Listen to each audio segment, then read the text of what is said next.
give them an opportunity to listen to our conversations.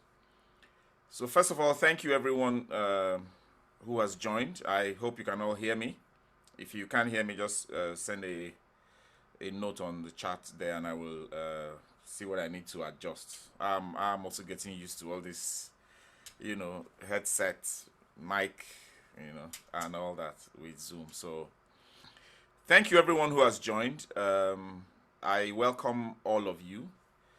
I appreciate that you took the time to listen, to read my manifesto and some of the other documents that were put out there. And I would like to have this conversation with you.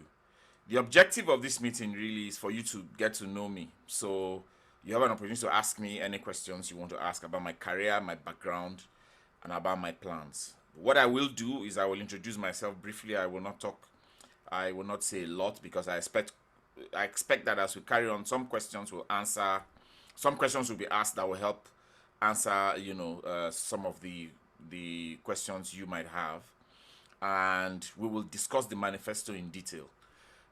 Just to clarify, the reason we need to discuss the manifesto is because a lot of the times people who come into elected positions make promises, and the moment they get elected, everybody forgets it. I want you to take the manifesto as a performance management document, and feel free to hold myself and my team to account. Call us, send us messages whenever anything in there is not being delivered as we committed. And don't hesitate, because that is the objective of this. If we really believe in CIPS and the things we want to do, then we must bring our whole mind to it and commit to it. So that's just an introduction of what we'll be talking about. I'll introduce myself, discuss the manifesto. Please ask questions, seek clarity, and the session is booked for 2 hours, but of course, if we are done in less, that's fine. In less time, that's fine. I will be here to take on questions from those who want to stay back and ask. So, introduction. My name is Harold Nwariaku.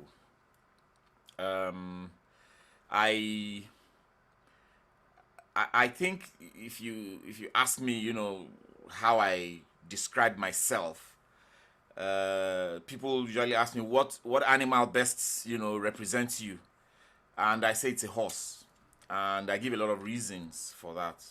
So I love to walk. So when work interests me, I can carry a lot, on my shoulders or on my back, as it were. Interestingly, I'm a first son, so you can imagine the load that I had to carry and the responsibilities. As far back as 1999, I was already training my younger sister through medical school. So just give you an idea of the kind of load I've had to carry from then till now. So I describe myself as a horse. I'm loyal. So if I ever commit myself to you, to a person or to a cause, you would have to kill me to get me to lose that commitment. I stick to something, and I stick to it for as long as it requires. Paul, you say you cannot hear me? Is that from my side or from your side? Because I'm seeing that. Paul, please check again and let me know. So I describe myself in that way. I was born in 1973, April 17th, to a family. Well, we eventually became 5. I was the second son. Primary school was in Lagos. Secondary school was in Jos. University was in Enugu campus, where I studied accountancy. Right after that, I came back to Lagos. I did my youth service in Abeokuta. I came back to Lagos, and as it were, started the job hunt, and it was tough. I was actually in the job market for 3 to 4 years, and fortunately I met someone who guided me on how to prepare my CV. And when I did my CV properly, within 2 months I started getting invitations to interviews. My first job was with Ibeto Group. as an internal auditor. I did that for 3 months, and I moved on to Procter and Gamble in a sales customer development role. I did that for 4 years. Then I took on a national project.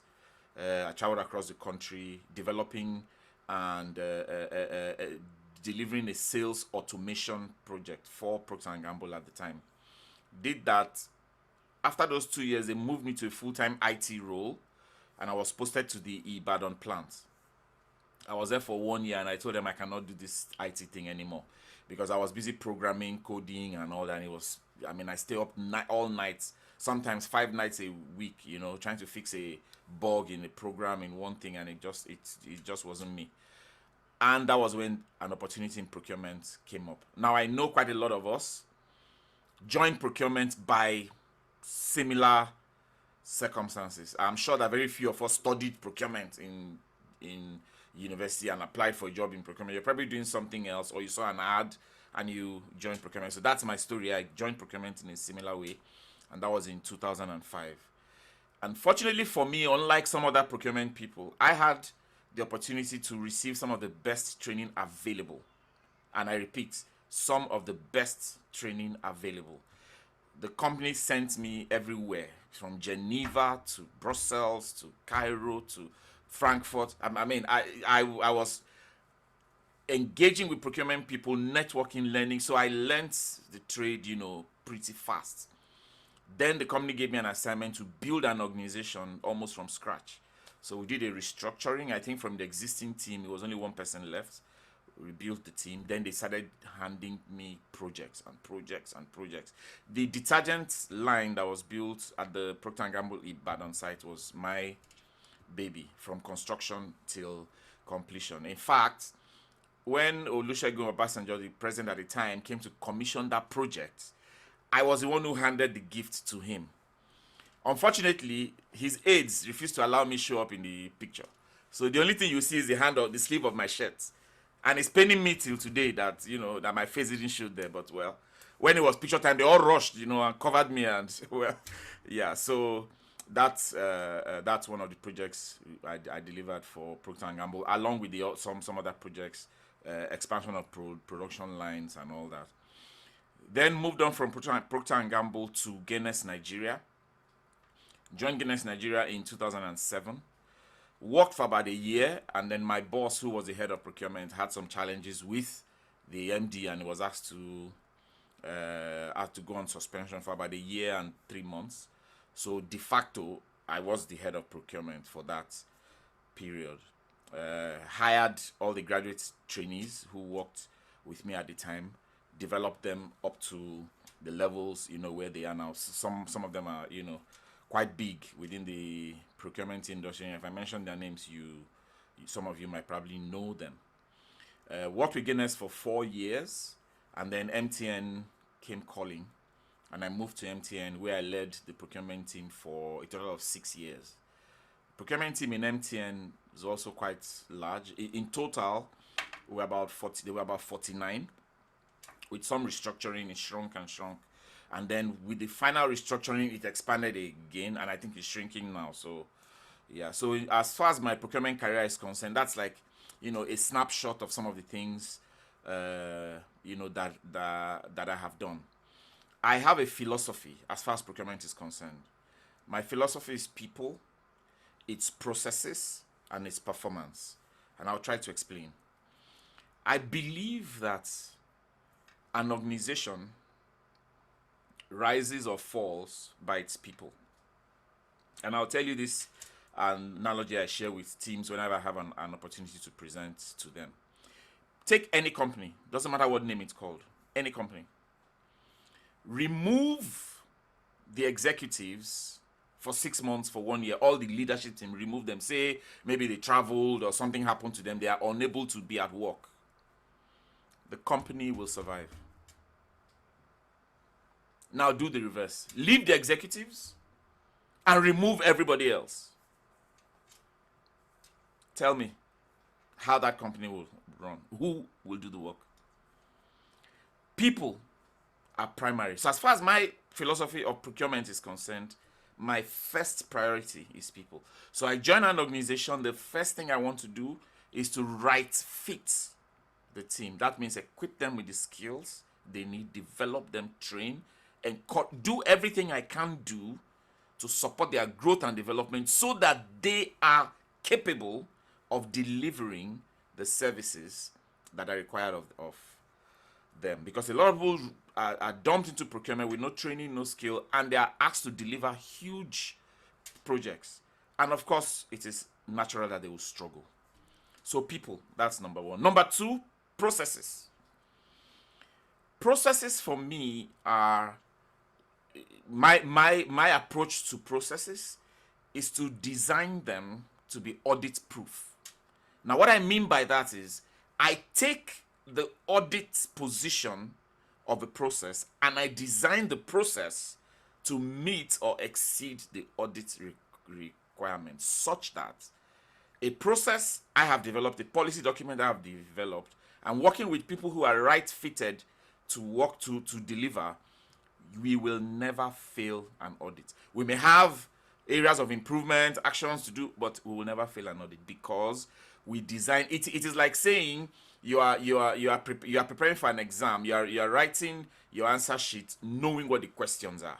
So you know what the auditors are going to push. You know what the requirements are. You know you are going to have possible exceptions, and you build the exceptions into the process. It's a methodology I learned when I was in Procter & Gamble, and from some of the engagements that I had with some senior professionals, and it's something I'm willing to share, with you guys if it will help you in your work. So I've talked about people, I've talked about processes, now performance. Friends, I don't talk about performance. Why? Because if people are right, processes are audit proof, you can take performance for granted. This is my philosophy. Not everybody agrees with it, but hey, that's I can defend it. Performance is always an output. When you make the inputs right, like a mathematical equation, if the inputs are correct, the output is automatic. And this is how I see procurement and the philosophy I use when I work with people. Joining an organization, I focus on people, then processes, and we will naturally get to the outcome. Now, this is me. That's my story. Of course, there's a whole lot more in between, but I don't want to spend the whole time talking about me. I want to talk about the manifesto, and I want to talk about what you as CIPS members want to see in the next 3 years. CIPS is about you. It's about you. And if you don't feel like you belong, if you don't feel like your contributions are valued, you will not take interest in CIPS. You might see opportunities for CIPS to benefit and say, those people don't really, why should I waste my time? I need you. If we are fortunate enough to be elected, I need you to run CIPS. And this is why I put the manifesto out there. If you feel, no, Harold, we shouldn't be focusing on this is more important, then let's do what you want. And at the end of the day, we'll see how far we go and how far we take the association. So if it's okay with you, except there's a question, I want to share the screen. So I will just talk about the manifesto, briefly. Where are you now? Okay, I'll just share the desktop. I was looking for the PDF, but it's fine. I'll just share the desktop. So 5 things. First thing on the manifesto here, is to consolidate. And that means we want to engage with the incumbent branch leadership. Sorry, can you all see this? Yes, I can. You can. Good. We want to engage. Yes, we can. Good. Thank you. So,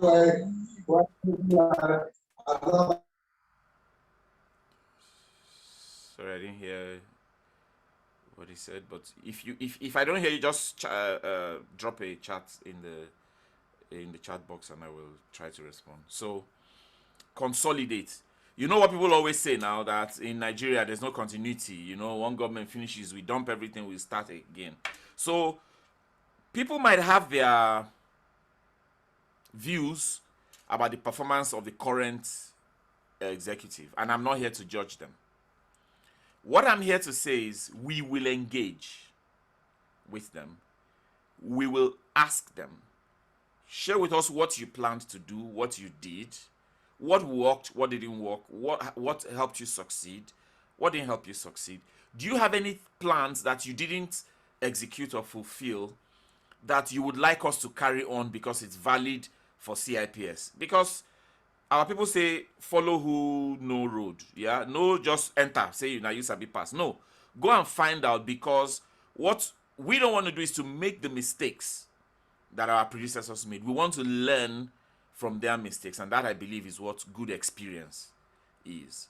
That is what consolidates really is. So this is really a session or a series of sessions where we engage, have these conversations, and share the output with you, so you see what it is, whether we are adding something to the manifesto or they are just actions that we can quickly complete without necessarily making it a big ticket item.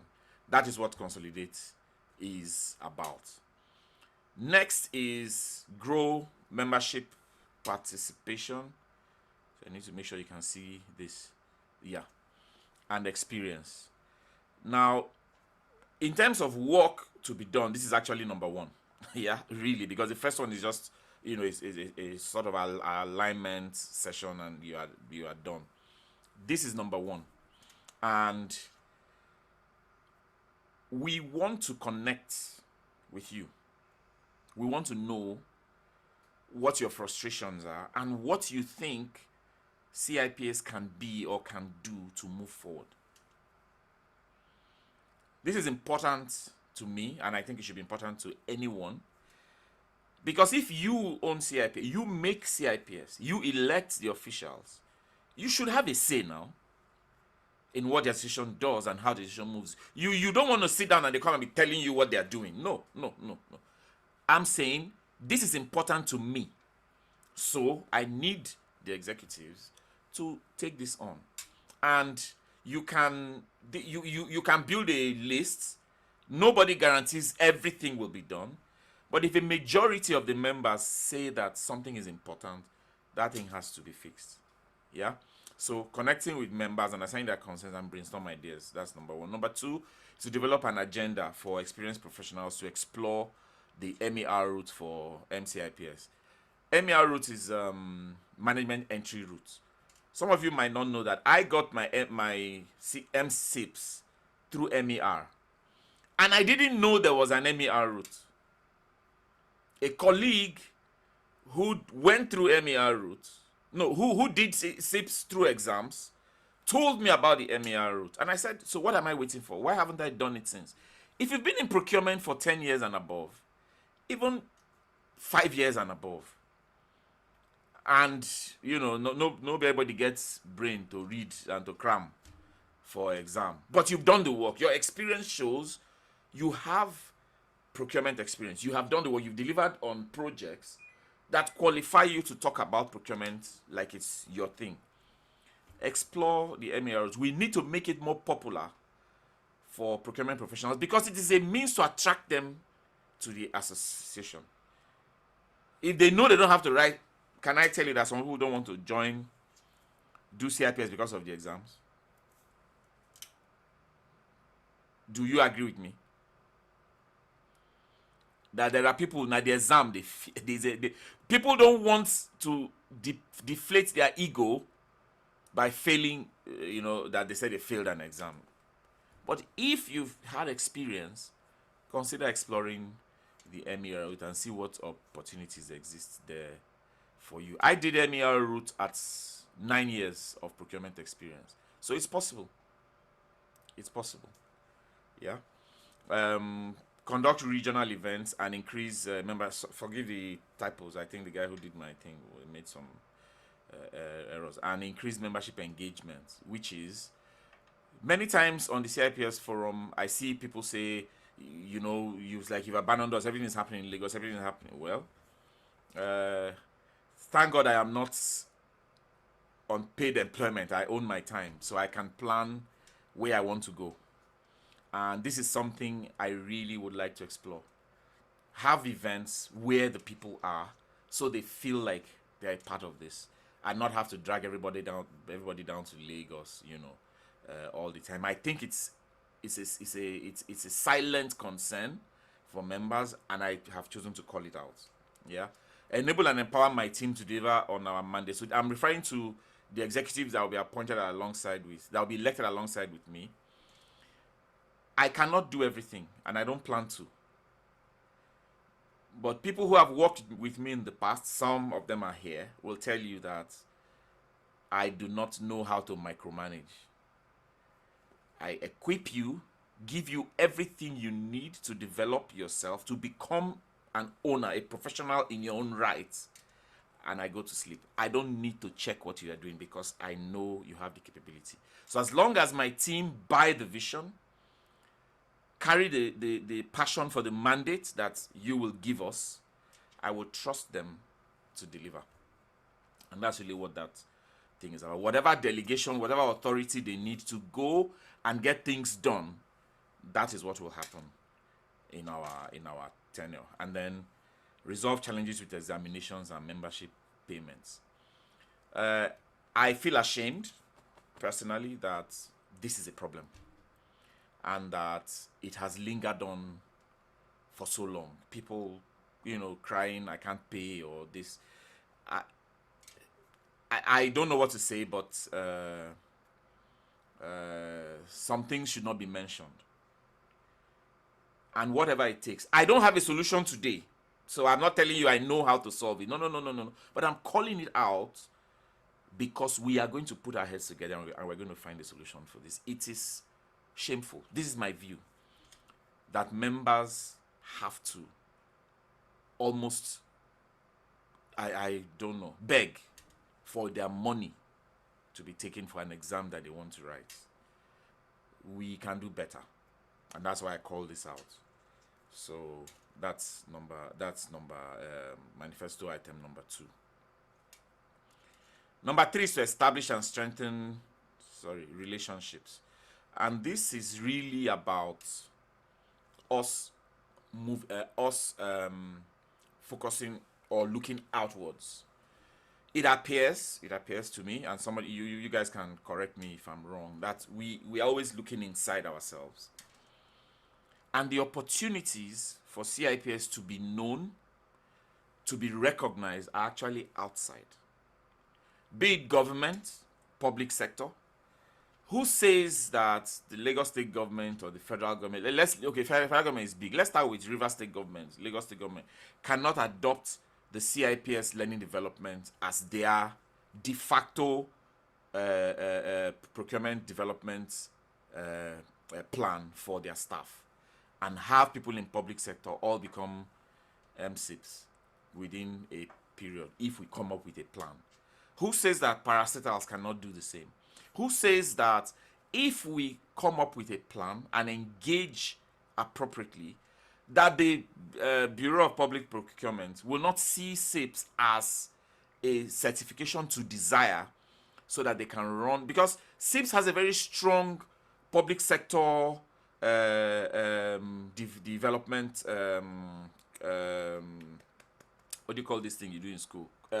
Curriculum. Huge. SIPS is yes. SIPS is massive on public sector. We can take advantage of this and get learnings, materials, processes, policies, how things are done, and engage appropriately. I don't know anybody there. I don't know anybody in BPP, but we they are within us.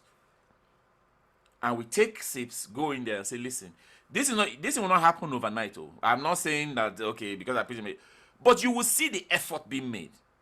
And as long as we keep knocking at the door, something will give at some point. It may not happen in our tenure, but we will lay the foundation. We will push for it. We will start to drive it. It may happen. We will do what we need to do to make it happen. Now talk about private sector that is even within our reach. How many of these companies have we engaged? We need members, you guys who are SIPS members, to champion this within your organizations. What you need from us to do it, we will give you. Do you need the SIPS authority, the document that authorizes you to go and present? Do you need a member of the EXCO to come and sit in the meeting and support your presentation? What do you need to get your company to adopt SIPS for your procurement staff? In which case, they will even be paying. Yes, some companies have done that. SIPS has a program for companies to take on their the path to MSIPS, and they support, the companies pay and they support that program.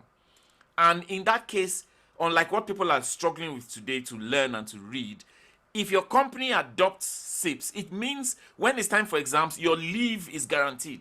Time for learning is guaranteed. Yes, I've seen a company do it. Diageo did it. Guinness, yes, they did. They got SIPS to come and run the program, train the staff. When it was time for preparation for exam, they gave them leave. Exam time, they gave them leave. And they paid for it. And these people became SIPS. So it is an opportunity we can explore. The resources are there, the tools are there. We have just not had the will, the will to pursue it. And that is one of the things that I think, we should call out. And then seek to resolve issues with sister. I'm referring to CIPSMN. Harrison doesn't like me bringing this up because he says, Harold, you are entering an area where you are going to drown. This city is bigger than you, and you say I agree. I agree. One of our senior stakeholders asked me, how are you going to do this? And I said, I don't know. But you see, the thing about life, sometimes not knowing might help you find some creative approaches to solving problems. We will exploit. We will try to do it. We may not resolve it. But if all we do is have the engagements to a point where certain agreements are reached, if you ask me, I think that's an achievement in itself, considering how long this has festered. Somebody said something to me many years ago when he needed me on his side. He said, Harold, I don't need you to do anything for me, but I don't want you to fight me. That thing stuck with me. And it's something I'm sharing with you guys today. We may not need anything from CIPSMN. We may not need anything from them, but we don't want them to fight us. Well, we don't want the enmity, the rivalry. Let's just exist. Maybe in the future, we may become friends. That's okay. That may not happen. That's fine. But if all we do is to solve the enmity and the animosity and the hostility, or at least agree to stop it, it might help with our relationships. And it might open doors into some other associations that we are being blocked out of. Yeah? And that's really what that point is. Next to that is sorry, then why it's not okay. Driving professional growth. I'm passionate about this one. Yeah, I'm passionate about this. Almost every company has a head of procurement, and some of them at senior levels. How many of them are FSIPs? We can count them on our fingers. Do we want it that way? Because think about it. If a senior procurement executive becomes FSIPs and is encouraged and is shown a path to FSIPs, don't you think he will encourage his reports to be MSIPs? Don't you think it will make it easier for his reports to be MSIPs? But because most of them don't know us, they don't care. What are you selling?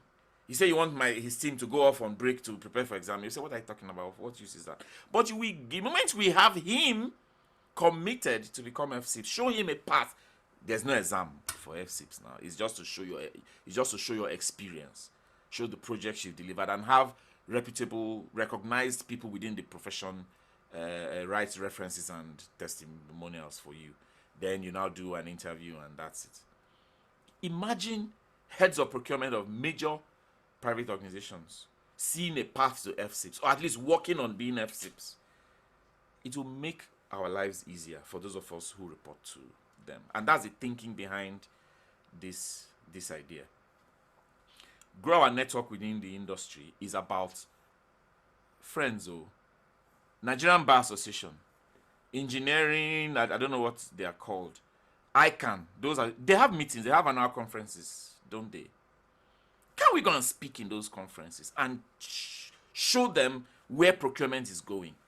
Who knows who else will be invited in that session? Do you know if we engage with these as associations and are invited to speak at their annual conference? Let me just paint a picture for you so you understand why this is important. And Buhari, or a senior representative of the government with authority, is also attending that session and speaking there. And we share ideas about how public procurement can be effective and how corruption can be curtailed in the public sector through proper policies, and all that. Don't you think somebody can pick something there and say, come on, who are these people? Chartered Institute of Procurement Supply, we don't know them. Who are they? Come. I heard something you say, can you write a paper? Can you do something? I'm not saying that's how it will happen.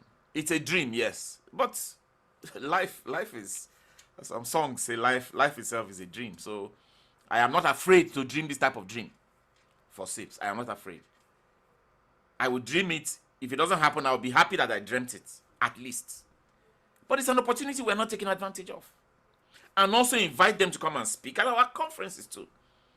So we partner and see what other opportunities exist. As of today, we don't know what those opportunities are. But by engaging, by talking, those doors will begin to open. And who knows where it will go? Who knows what opportunities will open for us as individuals in SIPs if we, network with these associations. I thought about a roadmap, this should be the last one, but because I added page 6 later, so it's showing up as number 5. I don't think CIPS Nigeria has a roadmap, strategic roadmap today that says this is where we are going, such that whichever executive comes in can say this is what we are working towards, this is where we hope to be in the next 3 to 5, this is what we want to be. Put a picture, and that's a SIPS. Maybe a picture of the future chairman, a branch chair of SIPS, in a presentation with the government of Nigeria, leading a revised procurement law or policy to guide procurement law. So, that kind of picture you paint, and people start to say, how can we get there? What do we need to do to get there? What effort do you? And people within SIPS who have influence begin to say, how can I help you get there? These are the reasons. These are the things that make me put this kind of initiative here. We need we are an organization. We are an organization. We need a strategy. We need a roadmap. And then the last point came because when I engaged with one of our very senior stakeholders, he said, yes, Harold, I've seen your plan and everything you want to do, and it's fantastic, but you know how Nigerians are perceived. You need to call out governance and stewardship so that people know at least you are thinking about it. Whether it is financial statements or account statements, whether money enter, whether money no enter, put the statement. At least we'll see that you have nothing to hide. Put processes that guide how money is accessed or money is removed. It was until I spoke to him that I knew that SIPS sometimes sends money to the association. As I'm talking to you, until that day I did not know. So he was asking, how are you going to show accountability? I said, I don't know money comes in. But at least now that you say so, we'll have transparency and we'll have processes to manage such funds. And of course, for funds that we raise ourselves for conferences and stuff. So that's where this came from. So, I mean, to keep it simple and not to waste your time, this is exactly, these are my thoughts. And I'm happy to listen to you, hear your questions. Anything you want to ask me, please, the floor is open.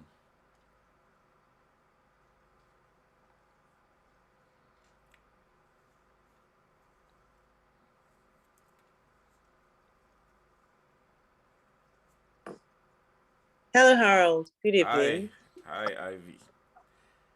Hi, Harold. Okay. I think my question would be, it's not a question actually. It's me, as usual, picking your brain. Okay. Okay. This you mentioned something in your manifesto that kind of interested me. Regarding how you, sorry, Issa, Jen, stop that. How you brought together two different biking groups or two different bike groups and how you fixed them.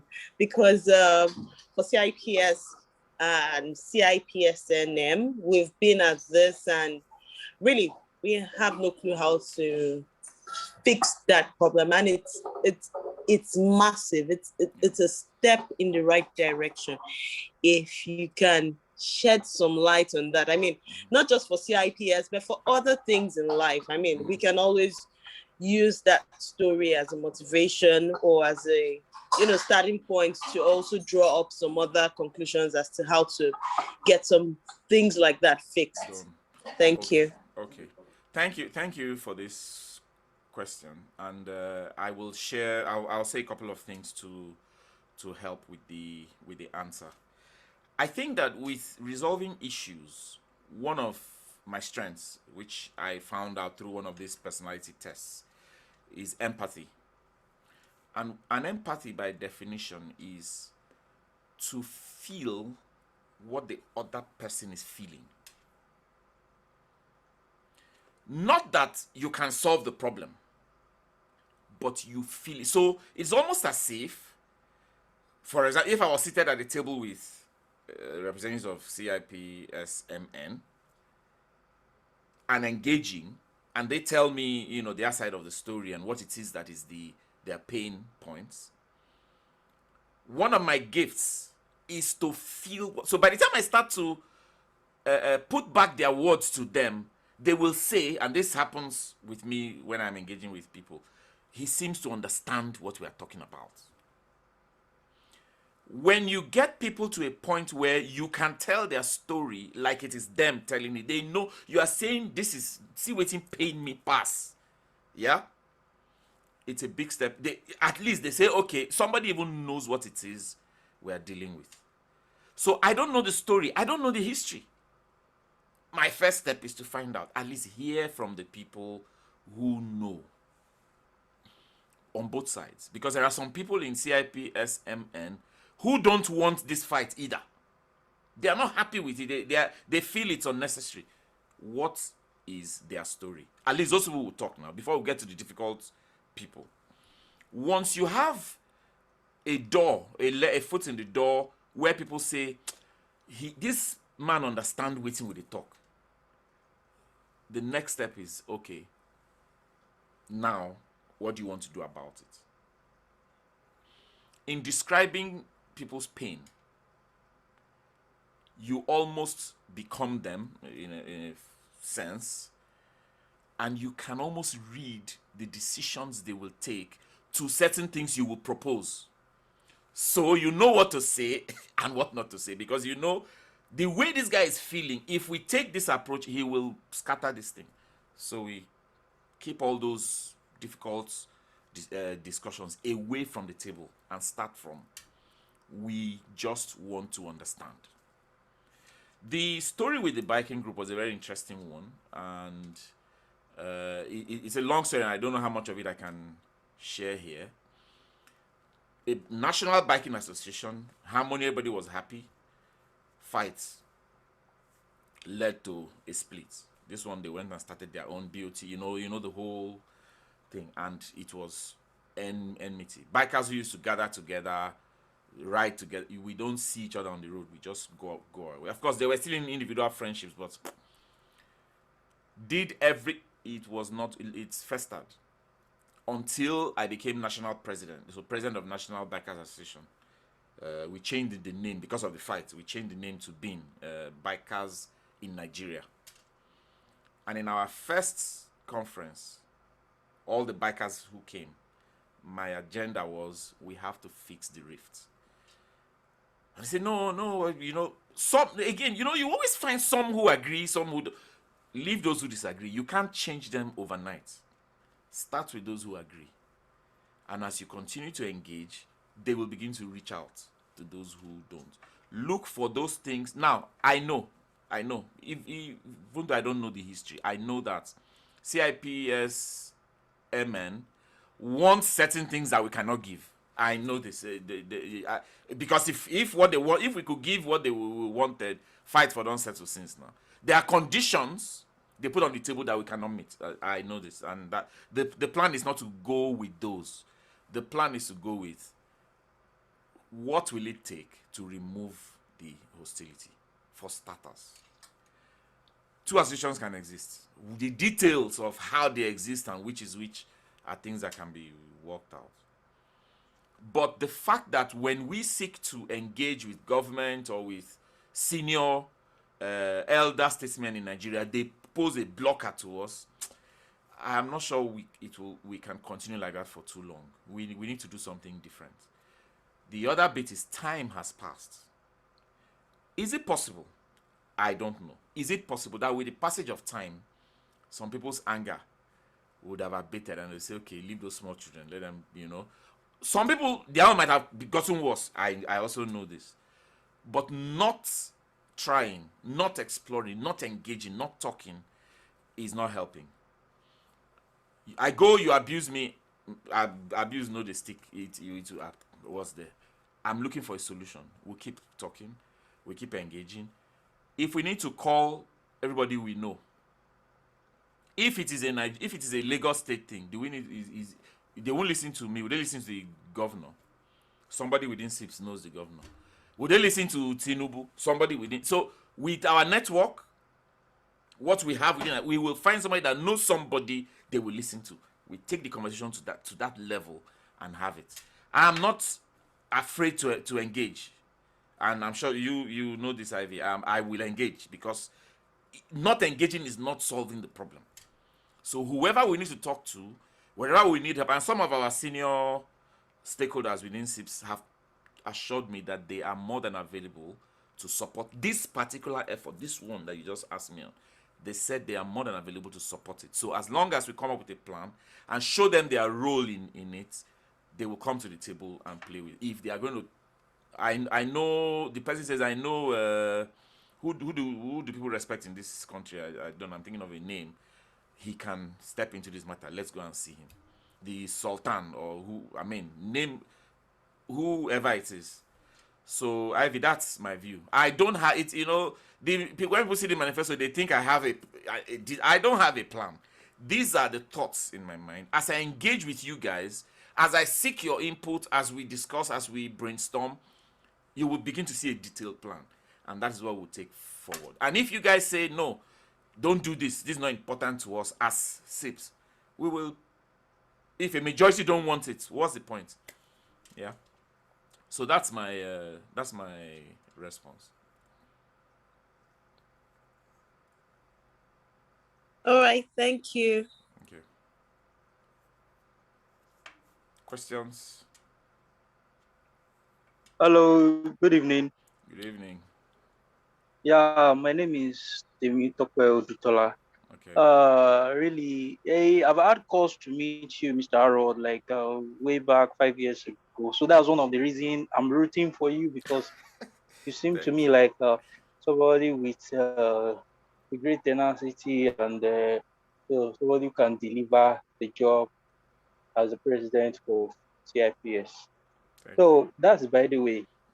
I have a question. You raised an issue regarding MER, which Yes. I don't seem to understand. Okay. Can you please share more light on it? Okay. CIPS has a path to MSIPS for people who are either too busy to write exams, but who have enough experience to show that they are procurement professionals. They have the experience required to be MSIPs. That path is called MER, Management Entry Route. It's on the CIPS website. It's there. It's not a secret. So, when I did MER, I had started writing SIPS exams. I did level 4. I think I did one paper and 2 papers in level 5, and I got tired because managing exams with work sometimes can be tough. But I was working, I was delivering on projects, I was managing, huge sums of money. So I had the experience, but I didn't have the time to sit down and write the exams. I went to the website, I filled the form for management entry route. They asked me for some documents, I shared your CV, blah, blah, blah, a testimonial from your boss. Then they started asking me questions regarding specific projects. So it is not automatic, there's a process. You have to show from the work you've done that you have the experience an MSIPS person should have. And we had the interview, and they will do an interview, video interview, because it's like an interview. They're asking you questions, you're answering, you are giving evidence with numbers of work you've delivered, when, how many people you did it with, what was the outcome, and don't forget that your boss had already written that you are capable, you have the skills. And my total number of years in procurement, it was in 2014. I was about 9 years in procurement. I had worked for much longer than that, but procurement specifically. And after the exam, they take it to a panel, they review, they score you. After about a month, they send you a report whether you are qualified as MSIPs or not. So I did not write level 6 exam like the people who are writing exams to become MSIPs. I followed the management entry route, and that's what I'm sharing. A lot of people don't know it, and these are some of the things that, these are some of the values that we should be bringing to the table for you guys to know that if you've worked consistently in procurement for a period, you have the relevant experience, you have evidence to back up your skills. Apply for MSIPs through MER, and if you go through the process and you are successful, they send you the certificate. So that's what MER is. Thank you. I really understand. Wish you well and thank you. Success in your aspirant post. Thank you. Questions, comments, inputs, feel free.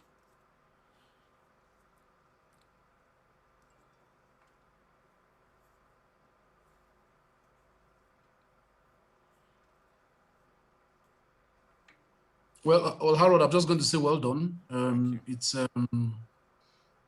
the first time that that someone has taken out time to want to engage openly, and I'm sure that if the electoral committee had opened up an invitation for you to come, you would have, and you would. Yeah. But just to say kudos, I think it's really accountable. It's accountable leadership to be willing and ready to listen to people, to at least even share with them what you want to do, and don't feel entitled about their votes. So for me, that would be it. Well done. Thank you. Hi, Harold. Dima just joined us. Welcome. Good evening, everyone. Harold, thank you for this opportunity. Like my fellow colleague just said, it is good leadership to want to listen. But I do have a question. And one of the reasons, so I put up a post, one of your posts on my social media handle. I mean, people that know me know that I'm all of Harold. At least I worked for you for some years, and it's been remarkable. So my colleague in legal saw that post and said to me that, look, you need to show me what to do with CIPS and how to go about it. And I said to him, well, go and register and vote for Harold, and I'm sure it will be easier. But my question is, what are your thoughts around the publicity of CIPS? So I give you an example. I have been a member of CIPS for close to 8-9 years. But other than the writing through the exams and maybe engagement with people like you, I am not fully committed to the entire CIPS process in Nigeria. And I know that it is lack of information, at least for me. So what are your thoughts around how we could blow up the value of CIPS other than just the exam and the certificate in Nigeria that helps people like me in procurement still working to add value from CIPS into our organizations? Good. Thank you. Great. Thank you, Dima, for that question. So one of the items on our manifesto is that we want to engage with the public and private sector. You see, the name CIPS globally is big. It's you can't talk about procurement and supply chain anywhere in the world without somebody asking you, okay, are you SIPS or are you? There are primarily two that are sort of within that space. But SIPS is more. I would say SIPS is a bit more. They have a little bit of an edge in terms of how well they are known. In Nigeria, we seem to have been, wrapped up in ourselves, and forgive the phrase, but that's the only way I can describe it. And being that way has limited us for whatever reason. Maybe as with an organization growing, there's a stage, when you give birth to a baby, there's a way you try to protect the baby, cover it all the time, don't expose it, Those days we used to travel by bus, whenever you open the window, they go, close the door, there's a baby. So maybe that's the phase we were. But we are growing. We're at a point where we need to start to, even if we can't walk, let's crawl. So the plan is to engage, we make a list. Top, I don't know how many. I said top 50, it can be top 10, top 20, but at least have a number. And say, we as members of CIPS Nigeria, affiliated to CIPS UK, want to have a meeting with you to show you what we are about, what we do, and what the prospects are for your procurement employees within your organization, for yourselves, and for the future. That's for the private sector. For public sector, we need to do the same thing. And I said the goal should be that in the public sector, Bureau of Public Procurement, some other parastatals that are heavily involved in procurement, SIPS should be the de facto certification.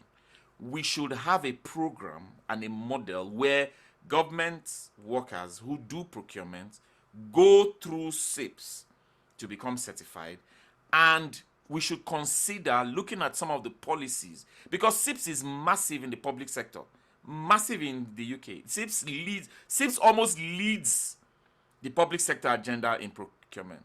There's a lot we can learn from that. Come back here, and as we engage with public sector executives through our network in SIPS, we have a huge network within SIPS Nigeria, begin to say, how about asking us to come and make a presentation to show you what public sector procurement can be if you implement this policy or that policy or this. I also talked about associations, Nigerian Bar Association, ICANN, engineering.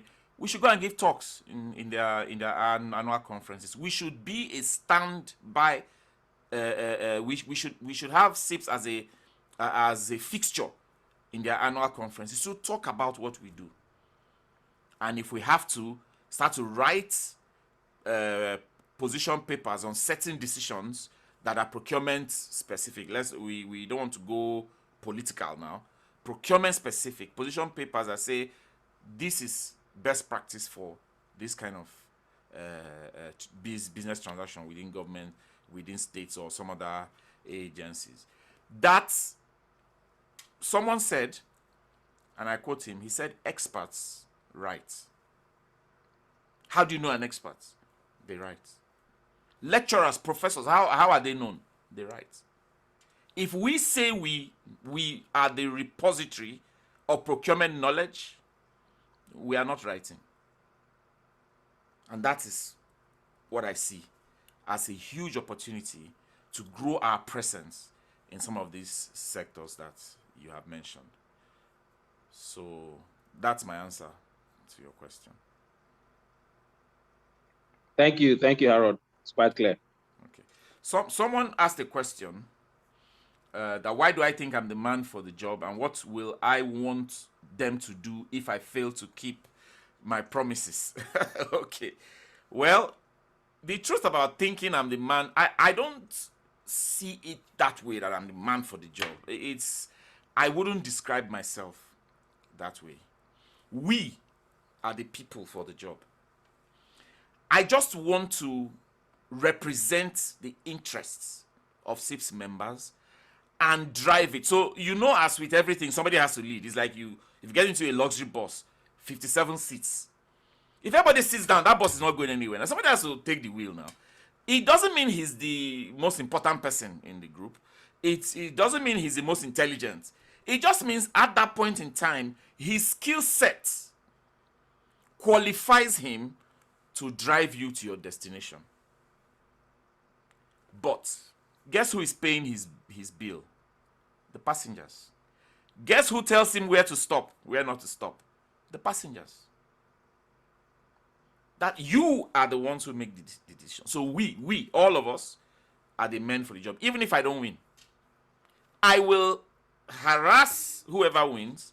I will keep posting stuff that we should be doing, and I'll keep talking. Whether you listen or not, doesn't matter. SIPS should move forward, regardless of who is at the helm. Okay? The question is, what should you do if I fail to keep my promises? Hold a referendum anytime you choose and say, we have lost confidence in this executive. He mouth too sweet. Now make we vote for him. He's not delivering. Get him out. Listen, I will gladly bow out and allow somebody who has the capability to run. In fact, I might not even wait for you to hold a referendum. If I see that I'm failing, I know how to judge myself. I will say, I'll come to you and say, I'm failing. No, you should either help me or tell me how to succeed, or if I can't do it, get someone else. So what I'm doing now can be done by any of you. Any of you. It's just that my skill set at this time positions me here. If I sit back and say, no, I'm F6, why should I bother? I mean, this is for... What will be achieved? We will stay where we are. SIPS will not move. And that's why I'm putting myself forward. Sorry, there's another question. How do I plan to ensure that no SIPS affiliated event takes place without the branch's involvement? I'm thinking that I don't know if I understand the question, but is it that people hold events that are SIPS related and the branch did not authorize? Is that it? Or can somebody who knows please explain to me? Okay, maybe Divine will have to signify and we'll take Divine's question, probably through voice. But you have Emmanuel and a Galaxy S20 Plus raising their hands. So let's have Emmanuel. Okay, thank you. Hi, this is Emmanuel. Okay. Harold, well done for putting this up and then for showing great interest. My question particularly, it's coming from a different perspective, and it's basically to ask you, how far are you willing to engage SIPS head office or UK Eastern Building? Yeah, UK. With respect to SIPS development in Nigeria. So there are few number of us who have actually, taken the olive branch to do some developmental work with respect to SIPS in Nigeria. But obviously there have been multiple roadblocks, and I'll give you an example. The rates that is currently being charged for certain events in Nigeria is the same rate that is currently being charged for such events in the UK. And we do know that the pay structure for SIPS membership in Nigeria is quite different for the pay structure for SIP membership in the UK. So I'll give you an example. The salary structure, that's what I mean by pay structure. It is cost of living. It is expected, yes, it is expected that I don't want to use the word concession, but there should be more or less like some preferences that will be given to enhance the development of the SIPS body in Nigeria. And this has actually not been put into place. You've mentioned one of it, for example, is what candidates go through making payment for exams. And some few other things that goes like that. So what I mean, to go straight to the point, I want to believe that there would be certain point in time when you would need to engage the Eastern House that, hey, this and this and this have to change for Nigeria to develop. Otherwise, you won't get the full support that we require. Are you willing to go to this point to make these things a reality? Okay. I'm going to answer the question, but let me take the two questions so that I answer them at the same time. The Galaxy S20, you didn't put your name, so forgive us for calling you your name, calling you by your phone. It's okay. This is Omotunde Oyedeji. Oh, how are you, ma? Oh, welcome, ma. Welcome, ma. Welcome, ma. Welcome, ma. Thank you, Ahmed. How are you? Fine, I'm so impressed, and thank God you are putting yourself forward, because I'm passionate that the public sector is carried along.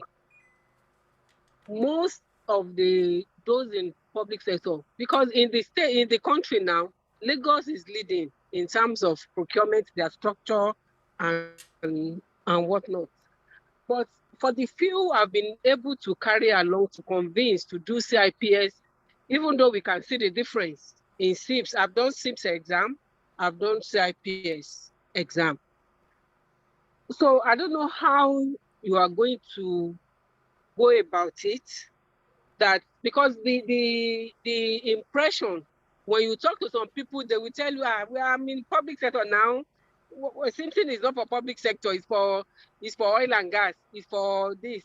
And I can't convince them otherwise, because few of them that have even invited to events, I've seen that they are majorly Shell, Chevron, all this. And so even though you have answered some of my fears, I just want the emphasis that how do we do this? That CIPS is not just known as a clique of people, and is open and is also relevant. You mentioned UK, and I know the impact of CIPS UK. In even UK, the public sector is the largest spender with less accountability. Yes. I can tell you that the few procurement, even though it's not perfect, that we're doing in Lagos State, put some check and balances to some things. But unfortunately, most of staff themselves, so once they pass CIPS, which does not actually train them exactly on procurement, they find they don't have that confidence to stand when a permanent secretary is saying do this, and you know that you shouldn't do it, which I know that CIPS gave me that confidence to stand. And it has given me edge, at least for some of us. Almost all of us are at the end of affair now, because why? Our agency can trust that we will do the right thing, and at least we will help them. So I don't know how you are going to work around this thing, work around Simpson in Nigeria, so that we can at least get to that peak where CIPS can have a voice. And the second thing is, you have mentioned it, our collaboration with other professionals. How we tried doing it in the past, the almost going out regime, so that because 2019, I was at the conference of UK, and I can see sisters. The accountants or whatever their professionals are, most of these people are invited to UK conference. And you can see the collaboration and everything. So we try to do that also here. Mm-hmm. I think Ivy even went, but she was discouraged along the line. So I want to know how you are going to go about this, that there won't also be discouragements in doing all this, because until we are known, until people know what we stand for, until we can collaborate with either accounting, the accountants, the auditors, you know, all these, that's how Lagos State was able to go about it. We engaged the accountants, engaged in the state, and this has helped a bit. So maybe an emphasis on how you are going to go about this, that CIPS will be known and have at least a voice in Nigeria. Okay. Thank you. Okay. Thank you very much, ma. So let me start with Emmanuel's question about the concern about rates and the challenges, you know, CIPS UK not being considerate about how much people pay for exams and all that. Emmanuel, let me share an experience with you, something that happened to me many years ago. There was a period in my career I was very frustrated with my job, and I didn't think I was earning as much as I should. And I complained to management. In fact, I almost led a revolt against management over pay and the inconvenience staff were going through, you know, and all that. They did increase the pay, but it still wasn't enough. Of course, you know, the salary, you know, the average, so it wasn't new. Something happened to me while I was in this state. I said, okay, I'm going to look for a job, for another job. Maybe if I change jobs and start earning more, it will solve that process. I started applying for jobs, started attending interviews.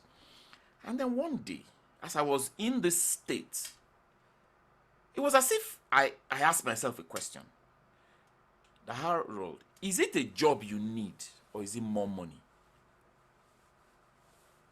And I thought about it. My problem is not the job, because if I have money, I won't be looking for that job. That was when it opened my eyes to start doing side hustle, what we now refer to as side hustle, do a second business. And the additional income from that business, it was no longer, yes, I changed jobs, but I wasn't changing jobs out of desperation. Yeah. Sometimes the problem in this particular instance of rates and cost of living and pay and how much, sometimes the problem might not be the amount we are asked to pay. It might be how we are asked to pay it. It might be how much we have to pay that is causing the problem.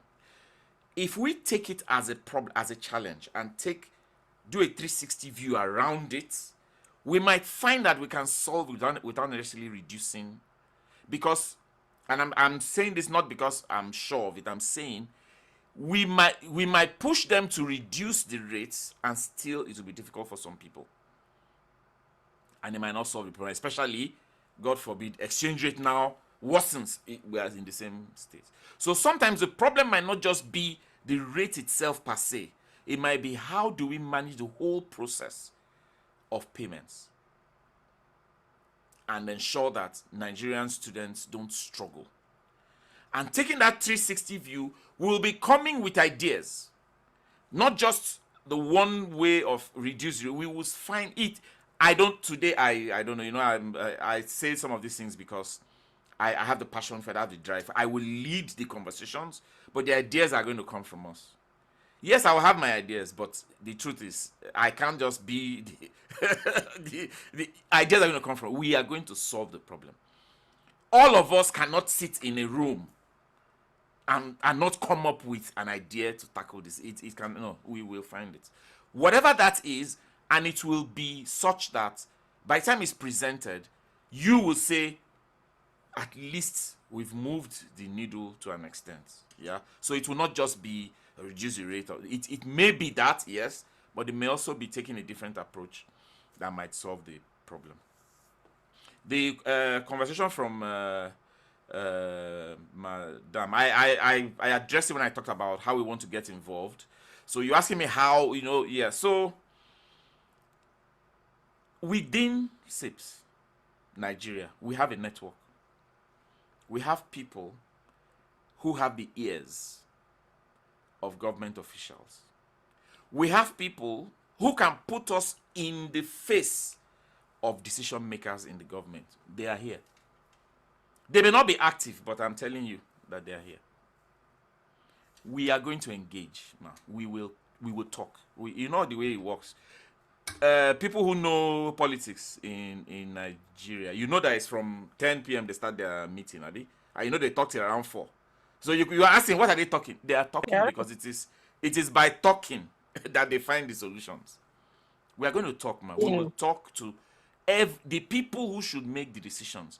Let me tell you something about when you say a DG or somebody senior doesn't know what to do and is forcing you to do something that's against. It is because those people at senior levels have not been engaged. You remember what I said? I don't know if you were here when I said it earlier, that if I'm taking my Oga through a path to become FSIPs or MSIPs, he will believe in the process, because it's for it's a feather on his cap. We will engage at those levels where the decision makers will buy into the vision and therefore make it easy for those of us coming behind them, or even if they won't make it easy, they won't fight us. They will allow us do it because they've seen that they are also in it. If they have an interest, they have skin in the game, their own careers are being evaluated the same way, or they are shown a way that they can benefit from it, either through getting the certification or being involved in those decisions that are made. I believe it is one way to gain their interest and help them allow others do the same. It will not be easy, man. It will not, especially change within government. It's not going to be easy. But we will start, and we will empower people like you who are already there with the authority to go and engage. How many places can I be in at once? It is people like you, people who are within SIPs, who have the experience, who know what it takes. You will carry the knowledge, you will carry the authority of SIPs and go and engage, because SIPs will say, you are our representative in this parastatal to drive this initiative, and whatever support you need, documents, materials, whatever, take it, go and push. And when you are faced with a roadblock, reach out to us and we'll see how we can help. So together we can do it, man. That's my answer. Okay, so Aaron, just one more thought before I leave. It's almost midnight where I know. Sorry. So there's a question that Divine had raised about affiliates. Having meetings. Yeah. With that, yeah. So there's a history to it. Maybe because we didn't do enough to bring the awareness to our members. But at the time when BMGF was engaging CIPS for that project in Nigeria, South Africa, and Kenya, some of us were aware. When they were going to recruit people, we were not aware, but I wrote an email to CIPS to suspend the process until we get our members to participate in the process. And they eventually suspended it. I sent about 6 or 7 CVs. I made the announcement on the group, collected about 7 CVs and sent to CIPS for consideration. And then they shortlisted some people, interviewed, and then someone got the job. So in a sense, yes, we are fully aware of what BMGF is doing with CIPS in Nigeria. What you may not have is the level of visibility that members are supposed to have. We probably don't have it, but it's something that we can improve on when we get on board. For some reason, the relationship between the current leadership and that program was not very smooth, but I'm one of the people who has acted as a contact person between the ESCOs and that program, and I still get updates from it. So yes, it's not like we're completely unaware that CIPS and BMGF is doing something in Nigeria. We are aware, but maybe we now need to do more in terms of bringing visibility to the value that program is bringing to our members. Maybe it's something we'll take up in the next ESCO if we're elected. Okay. So don't worry, we address that. Then the issue about CIPS fees and cost of exams and all. I am someone who is an advocate for geographical differences, parity in what people pay for exams. And I believe that if we engage with CIPS, we might be able to find some compromise. They may not, it might be difficult. I'll give you an example. Sometime last year, we took the initiative to go to CIPS and ask for CIPS study packs, books. And CIPS gave us almost 110 books that we have now in Lagos from level 4 to level 6. The only challenge we have is that we don't have a full library where we can just keep it for people to be using. But we have it somewhere where people can still borrow and and read. They gave it to us. It was almost for free, except that we had to incur costs for some logistics and where to keep them and all of that. My point in that story is this: there's a lot we can achieve if we engage, if we discuss, if we have people listen to us. We may not have the answers to all of the questions sitting here right here and today, but I do believe that we can make some progresses by engaging. We can get compromises. We can get some stuff can happen here and there. So I'm hopeful that if you electors were able to engage, bring some reports back to you where we're able to make some progress, and where we meet a stiff wall, we tell you that this is not working. For instance, I believe that the issue about difficulty in making payments is something we can resolve with CIPS. Yeah. And let me tell you the honest truth. I know what you ask me, the solution to that problem is simple.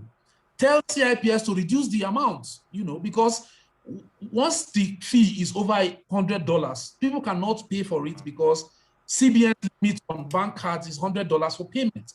So we can go to them and say, guys, the only way this would work seamlessly is bring down the money from 89 or 90 pounds, which is equivalent to 100 or plus dollars, bring it down to 70 or 60 or something, so that once people want to pay, it goes smoothly. It's a win-win for us and for them, because our student members are able to pay, but they are also able to receive their money seamlessly, and all of that. So that's the only thing I can say. I've been in the ESCO long enough to know that if you engage, if people are willing to listen, people are willing to give things a try, that we can make some headway. Once we get to that point, I believe we can get some results.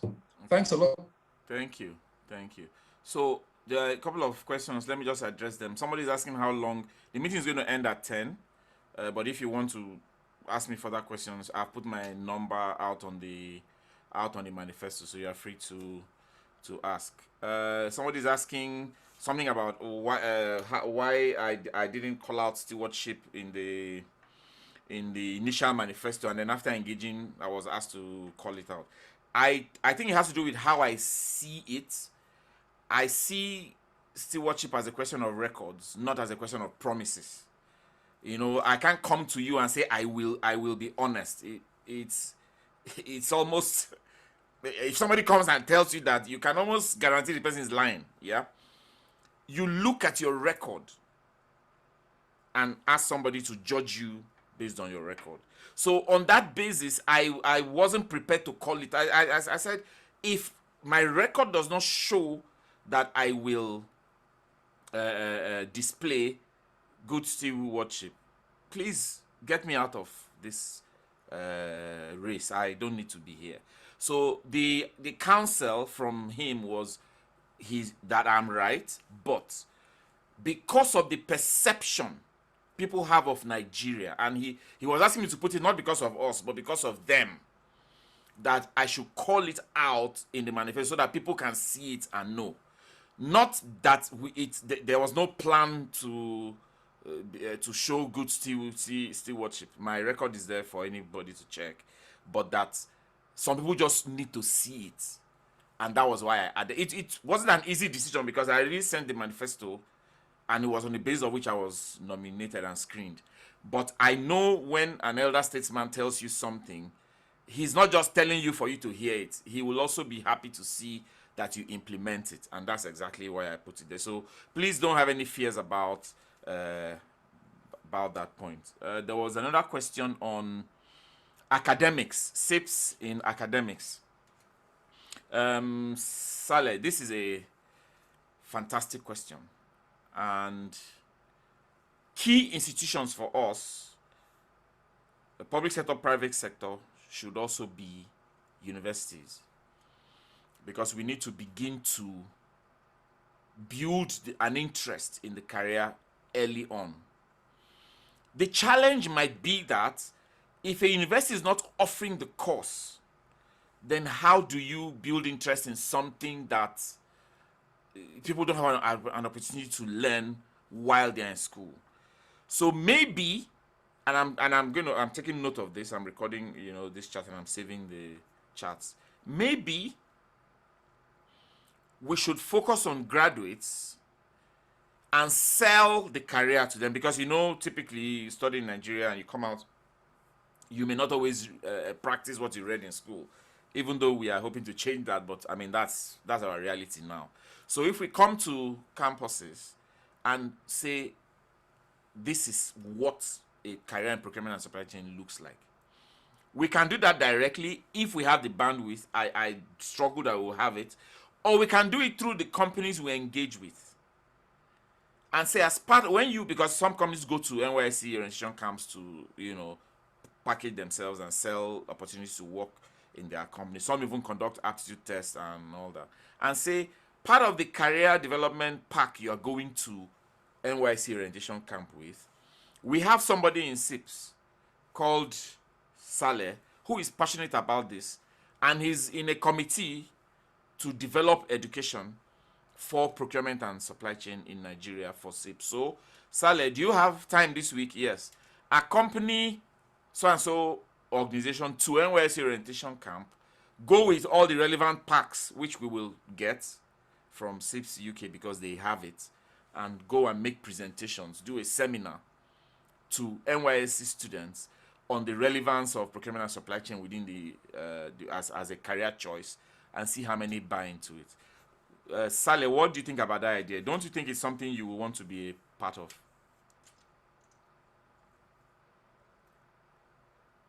That was how I joined Institute of Strategic Management Nigeria. They came to NYC camp in Nwariaku, River State. That was 10 years ago. I think, 2010. I'll become a fellow of that institute this year, because they came to NYC camp. Why every other person did Nigerian Institute of Management, NIN. I went for ISMN, Institute of Strategic Management Nigeria. Okay. I saw them on camp, and that's how I became a member. Yeah. Great. Thank you, Hamid. Okay, Ivy and Steven. Ladies first. Okay. Let her go. Yeah. Yeah, Ivy. You're on mute. Mute. We can't hear you. Oops. She's out. Okay. Steven. She's out. Okay. No, she's there. Ivy. Yeah, it's faint, but talk. We'll try. Okay. I college that we're finalizing our degrees. So she was on her last module of what I learned was you can actually do this alongside your degree programs. So if we're able to get people to start the CIPS program from that level, it gets easier for them to just transit.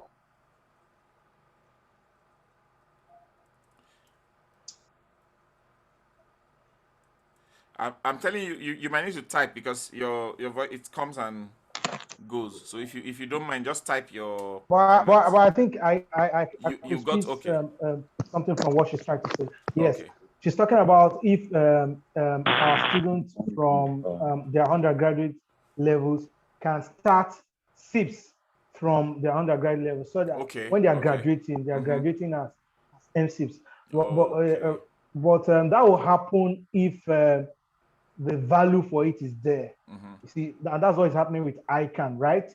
Yeah. Students start writing ICANN with their O level, and I think that's also available with SIPS, where with your certain grade, your A level, you can start from level 3. Okay. That is the certificate program. Yeah. But you see, that will happen if the value is there. If parents see that when you have the MSIPs, it guarantees you job, or when they see that the requirement for getting procurement jobs is having seats. Well, okay, thank goodness we are getting that of late.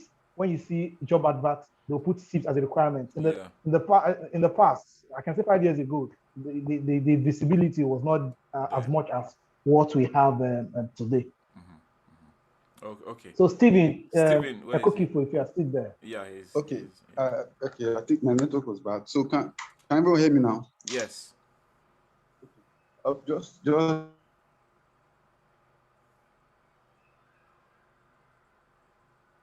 We can't hear you.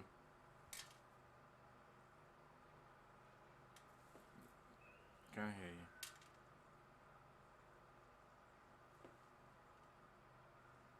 CDIB, Nigeria local content, and in conjunction with Chevron and Solar Turbine that I got through CIPS. I was actually picked for a training in Port Harcourt for the program. That's when I got CIPS, and it was fun. So, like the first person that commented was saying we should take it to the camps, NYC camps. So for me, camp and the companies, like you said, engaging companies that are into this will work well. But taking it to various universities where people have a diversity of choice of what they want to study. And like rightly said, this is Nigeria. You might not necessarily practice what you study in the university, you know. But once you are out, you already have a broad knowledge and background of what you did. And you can, if you really want it, you can actually get MC, CIPS if you are interested in it after you've been shown and exposed to what CIPS is all about. Yeah. So that's what I want to comment. So I think the NYC and the engaging organization is fine, but going to university is going to be almost not possible because of the various courses and things that are in our universities. So that's what I wanted to point out. Okay. I mean, if Saleh has the passion and the drive, it's worth exploring. The executives might not be able to do will not be able to do everything. So hopefully, with support from you guys, and you know, this is the way it's going to work. If somebody has an idea that's going to help us drive SIPs forward, we are going to enable you with the tools you need to go and deliver. Someone didn't mute. Is it Paul? That is Solid. Solid didn't Okay, mute. Saleh. I will mute him from here. Okay. Good. So, I mean, I'm here. We have barely 10 minutes more, but just in case we run out of time while somebody's talking, I appreciate everyone who has joined. I appreciate the questions. A lot of the things you've said, it is not as if I knew the answer before coming here. It is through engagement some of these ideas come. If we come together and brainstorm, if we say, okay, we have this project, it is Abuja chapter that will deliver it for us. Abuja, see the brief, brainstorm amongst yourselves, come up with an idea. Thank God for Zoom and Teams, and so people don't have to say I couldn't come or what. You have these conversations, come up with an idea and say, Exco, you asked us to engage, see what we have come up with. We will empower you to deliver. I called it out in the manifesto. Empower and enable. People need to know that as long as what they are doing aligns to the vision, which is why it's important to have a plan and a strategy, a roadmap. As long as it aligns to the vision, you will have the authority to do it. And fail. Let's know you failed. Yes, we will say you failed, but we can guide you to do it better. But to sit down out of, I don't know how it's going to turn out, and not move. People who know me know that is not my style. We are going to move SIPs forward. Remember what I said, whether I win or not. The fact that I have even let my voice be known means I can no longer hide. Yes, I can no longer disappear and say, because if I disappear now, they will say it's because I didn't win. I'm not like, I am in this for the long term. We are going to push and see how far we go. So for all of you who joined, for all of you who asked, please ask hard questions. Don't look at my face. Ask me the hard questions. If I don't know the answer, I'll tell you I don't know. We're going to put our heads together and we're going to find a way around it. So that's my way of thanking you all for taking the time. I'm still here till 10, so if there are questions and any other thing you want, please feel free to discuss. If there are inputs you want to make, please feel free.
Hi, Harold.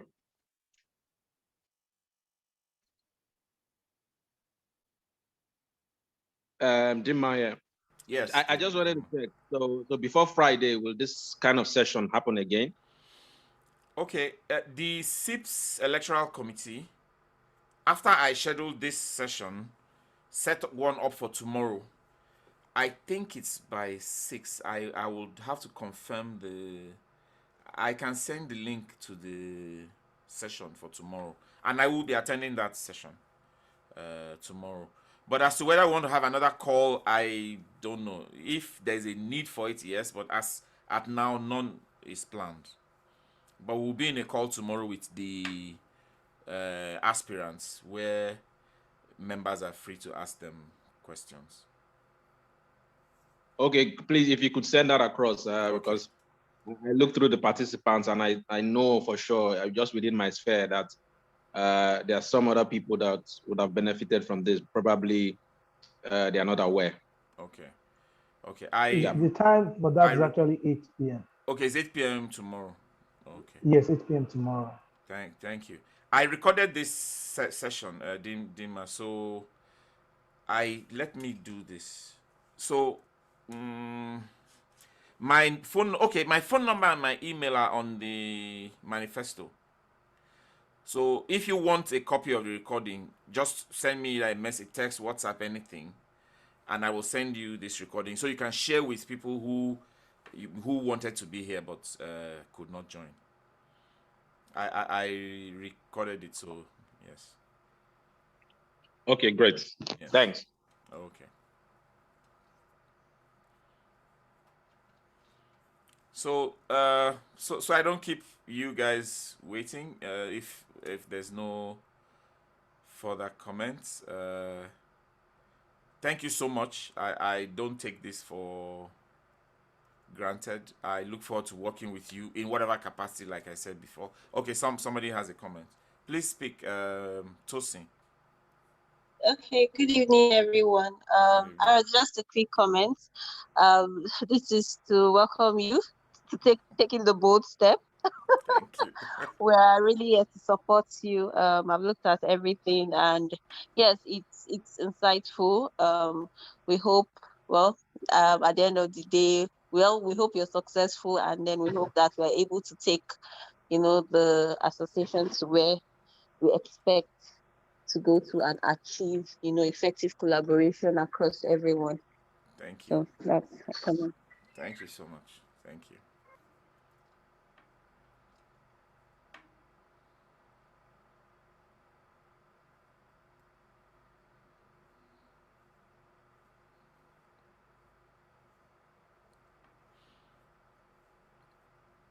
So I think I can close the call now. I recorded it, so pick my number or email, just a quick WhatsApp message, anything. Say, Harold, send the recording to me. I should have recorded, find a way to get everybody's details, but I was more interested in, engaging with you than trying to track those who joined and those who did not. So if you send me a note or for the recording, you maybe want to share it with other people, I will get it across to you. I'll be in the session tomorrow, so let's engage there as well. Please fire questions at us. Don't hold back. Let's see, how far we take this initiative forward. So thank you, everyone. Thank you so much. Yes, somebody wants to speak. Yes, I think we can also announce the availability of the recorded session on the two platforms. Exactly. Thank you. So once I confirm, I'm recording it, but I don't know whether it's on the cloud or on my system. I'll just sort all that out. Once I'm clear with it, then I will engage with you on how to make that announcement so that people know. Yes. Okay. Yes. Thank you. Thank you. Thank you so much. Look forward to talking to you tomorrow, and look forward to working with you if we eventually, whether or we get elected or not. So thank you, everyone. I appreciate your audience. Thank you. All right. Thank you. Thank You're you. welcome. Hopefully you will. All right. Good night. Amen. Yeah. Thank Amen. you. Amen. Yeah. All right. Amen.